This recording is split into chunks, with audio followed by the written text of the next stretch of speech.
kita semua. Perkenalkan, saya Larasti Putri Umiza. Saya merupakan dosen pada jurusan Teknologi Laboratorium Medis Poltekkes Kemenkes Jambi.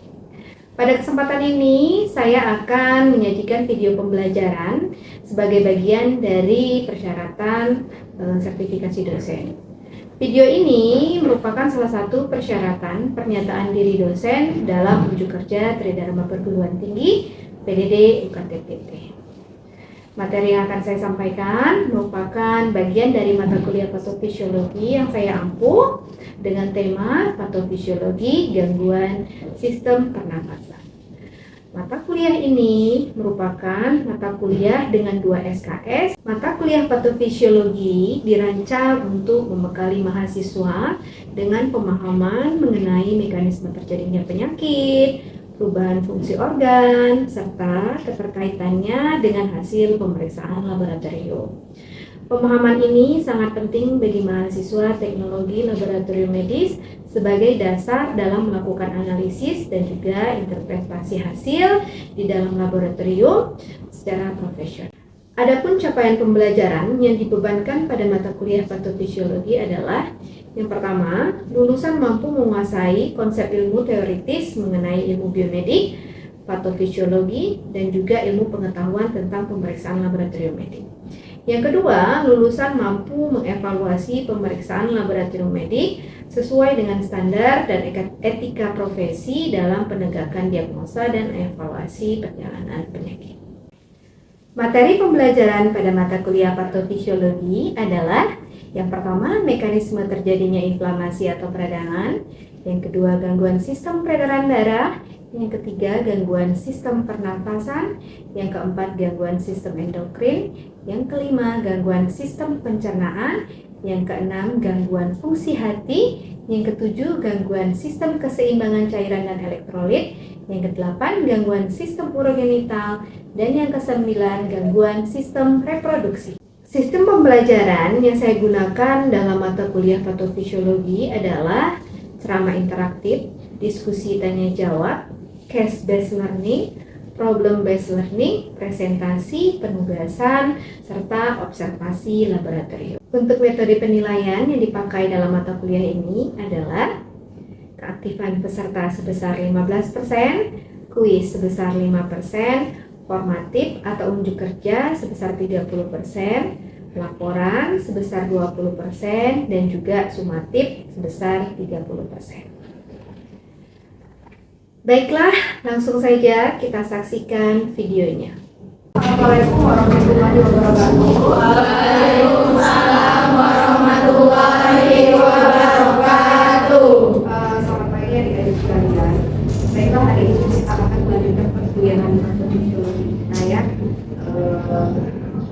Sebelum mulai perkuliahan kita hari ini, alangkah baiknya kita memulainya dengan berdoa. Kita mulai. Doa selesai. Hari ini tema kita adalah patofisiologi sistem pernapasan. Patofisiologi sistem pernapasan merupakan pertemuan kita yang keempat ya di mata kuliah patofisiologi. Adapun tujuan pembelajaran kita hari ini adalah yang pertama menjelaskan mekanisme terjadinya gangguan fungsi sistem pernapasan serta perubahan fisiologi dan patofisiologi yang mendasari berbagai penyakit pada sistem pernapasan. Yang kedua, tujuannya adalah agar mahasiswa mampu menjelaskan mekanisme ventilasi, difusi dan perfusi. Dan yang ketiga adalah mengidentifikasi dan menjelaskan penyakit terkait sistem pernapasan terkait ventilasi, difusi dan juga perfusi. Baik, sebelumnya kita recall dulu tentang sistem pernapasan. Kira-kira ada yang bisa menerangkan nggak sistem pernapasan itu seperti apa? Sebelum kita masuk ke patofisiologi. Ya, siapa? Boleh tunjuk tangan ya, siapa yang mau? Oke, baik Dewa apa? Sistem pernapasan adalah sistem organ yang berfungsi untuk melakukan pertukaran gas antara tubuh dan lingkungan, yaitu mengambil oksigen atau O2 dari udara dan mengeluarkannya karbon dioksida atau CO2.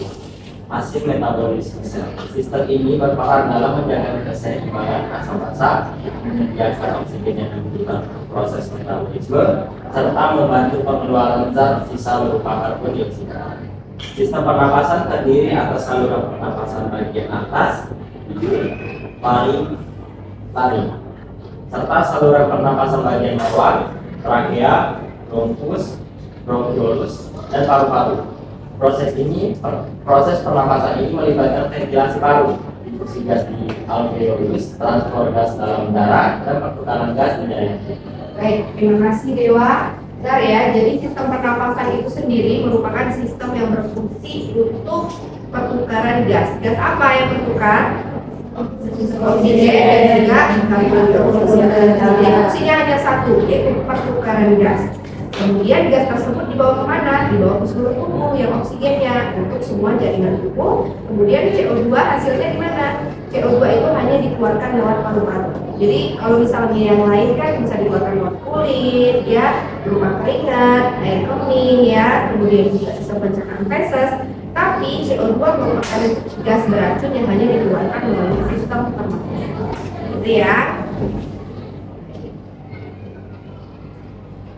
Sistem pernapasan ini berperan penting dalam menjaga keseimbangan gas, ya, sehingga jika terjadi gangguan pada sistem ini dapat menyebabkan hipoksia. Hipoksia itu adalah suatu kondisi di mana tubuh kita kekurangan oksigen. Ya. Untuk organnya sendiri ada hidung, faring, laring, trachea, bronkus, bronkiolus, dan juga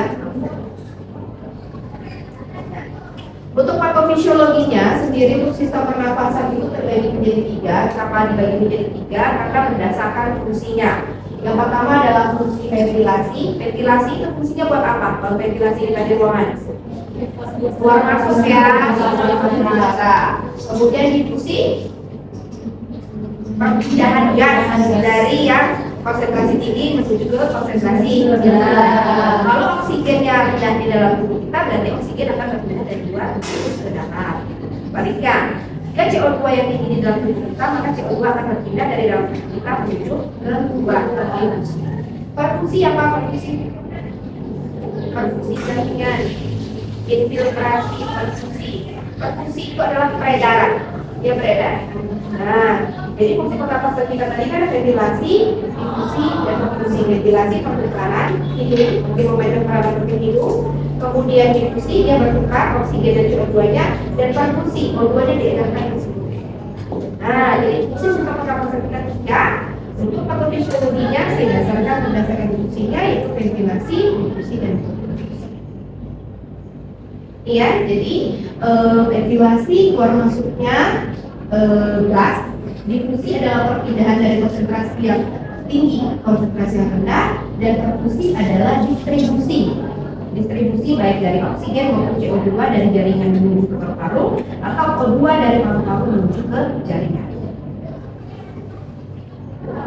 Untuk yang pertama itu adalah gangguan ventilasi paru, yaitu gangguan pertukaran gas melalui sistem pernapasan. Ya. Jadi keluar masuknya itu melalui hidung, masuknya melalui hidung, keluarnya melalui hidung. Bisa nggak gas keluar melalui mulut? Bisa, tapi dia tidak melalui proses. Ya, kalau di hidung kita kan ada hidung, ada mukosa dan lain sebagainya. Kalau di tenggorokan nggak punya ya, nggak punya. Jadi resiko untuk masuknya zat-zat asing atau antigen di dalam tubuh kita lebih besar jika bernapas melalui mulut. Kalau mulut kita sudah tersedak ya, nah itu. Dari hidung kan biasanya kan dari saring-saring yang membuat tersedak itu dia nyangkut di bulu hidung. Yang pertama adalah obstruksi dari jalan nafas kalau di ventilasi paru. Obstruksi berarti kerusakan pada jalan nafas. Jalan nafas itu yang mulai dari hidung, faring, laring, kerongkongan, tenggorokan ya, pipa, lateral. Hidung, faring, laring, trakea, bronkus, bronkiolus. Nah di situ ada obstruksi. Obstruksi itu adalah kerusakan, ya. Maka dia akan menghalangi ventilasi. Kemudian juga elastisitas paru. Kalau paru kita itu mengembang dan menepis ya. Jadi ada namanya elastis recoil. Jadi dia memang ada kemampuan untuk mengembang, menarik. Dia tertarik karena tulang rusuk kita mengembang. Jadi dia mengembang dan juga menepis. Apa jadinya kalau misalnya terjadi kekakuan di tulang rusuk? Bisa nggak kita? Tidak bisa, ya. Itulah terjadi di beberapa penyakit genetika yang tubuhnya kaku. Kalau tubuhnya kaku, berarti nanti kan tulang rusuknya kaku, nggak bisa mengembang, nggak bisa melukis. Akhirnya dia kegagalan nafas. Histeria grafis itu sering seperti itu, ya. Jadi dia nggak bisa, dia kaku, kekakuan. Yang takutnya itu jika terjadi kekakuan di sistem tubuh. Contoh, ya. Contohnya itu asma dan juga PPOK. PPOK ini sering terjadi pada apa? Orang apa biasanya PPOK? Penyakit paru obstruktif. Orang yang sering merokok. Jadi nanti endingnya ya, menurut saya ya, menurut jurnal-jurnal penelitian memang sebagian besar PPOK itu disebabkan oleh rokok, ya, asap rokok. Jadi kan di sana tergantung apa merokoknya juga ya, dan juga jumlah batang per. Jika seseorang merokok di sepanjang kehidupannya, jadi saluran pernapasannya terpapar oleh asap rokok yang berupa toksin ya, toksin bagi saluran pernapasan. Otomatis kan rusak ya. Nah, nanti lama-lama dia akan jadi PPOK. Yang pertama adalah PPOK, penyakit paru obstruktif kronik, ya. Jadi kenapa dia dikatakan merupakan penyakit paru? PPOK ini dia ciri khasnya adalah sesak, batuk, ya, dan berdahak. Kenapa? Karena si alveolusnya sudah rusak. Jadi alveolusnya akan mengeluarkan lendir terus-menerus, jadi banyak. Alveolus itu merupakan kantong yang amat sangat tipis, ya, tipis sekali. Nah, dia itu di permukaannya itu ada namanya tegangan permukaan. Apabila permukaannya sudah dipenuhi oleh lendir, maka dia akan kolaps. Sedangkan dia fungsinya adalah untuk mengembang dan bertukar oksigen juga untuk alveoli yang normalnya elastis dan bergelombang banyak menjadi rusak, kehilangan elastisitasnya dan pecah membentuk gelombang besar yang tidak efisien. Dia bisa pecah atau dia bisa melebar. Kalau misalnya dia lebar dari ukuran normalnya, otomatis perpindahan oksigen dan CO2 tidak akan berlangsung dengan ya. Oke. Triggersnya itu bisa juga dari antigen ya, antigen itu berupa bakteria, virus, tapi paling sering itu berdasarkan polutan. Polutannya apa? Yaitu asap rokok. Jadi dia itu dipenuhi oleh cairan ya. Sisa pernapasannya dipenuhi cairan karena dia sudah rusak. Lalu kalau asma apa, Bu? Asma ini berbeda. Asma ini memang sudah penyakit yang terkait dengan alergi. Jadi penyebab utamanya itu adalah alergi. Asma disebabkan oleh alergi, tapi orang alergi belum tentu asma. Itu ya. Jadi asma itu salah satu penyebabnya adalah alergi, tapi orang yang alergi belum tentu dia menderita asma. Asma itu dia menyempit. Jadi saluran pernapasan itu kan harus tegak dan terbuka. Kalau pada orang asma, alergi itu mengakibatkan pembuluh darah itu membesar, jadi dia menyempit. Nah, makanya ciri khas orang asma adalah dia mengi, ya, karena dia memaksa untuk memasukkan udara ke dalam saluran pernapasan. Ya, kita lihat di sini. Jadi lebar ya, healthy airways. Jadi saluran pernapasan yang normal itu dia harus tegak dan juga terbuka. Pada orang asma dia sedikit menyempit atau menyempit sekali. Ya, makanya nggak bisa bernapas kalau salurannya menyempit. Kalau PPOK tadi salurannya rusak, obstruktif, tidak bisa mendapatkan oksigen maupun CO2. Kalau asma dia menyempit. Untuk agen pemicu asma ya macam-macam, tergantung dia alergi apa. Alergen, misalnya debu, bulu hewan, sari dan jamur, iritan, asap rokok, polusi udara, bau yang tajam, serta sentuhan fisik ya atau lingkungan udara yang dingin, aktivitas berat dan infeksi saluran nafas atau ya. Jadi alergi itu bisa mengakibatkan asma, tapi alergi itu ada mungkin asma. Oke? Ada yang mau ditanyakan sampai gangguan ventilasi? Gangguan ventilasi itu hanya pertukaran saja, pertukaran udara ya, yang disebabkan oleh kerusakan daripada struktur jalur nafas. Yang kedua kedua adalah gangguan dari difusi paru. Difusi paru ya. Difusi paru terlihat di sini ya. Jadi gimana sih sebenarnya pertukaran gas di dalam tubuh kita? Jadi pertukaran gas itu terjadi di alveolus. Ini alveolus.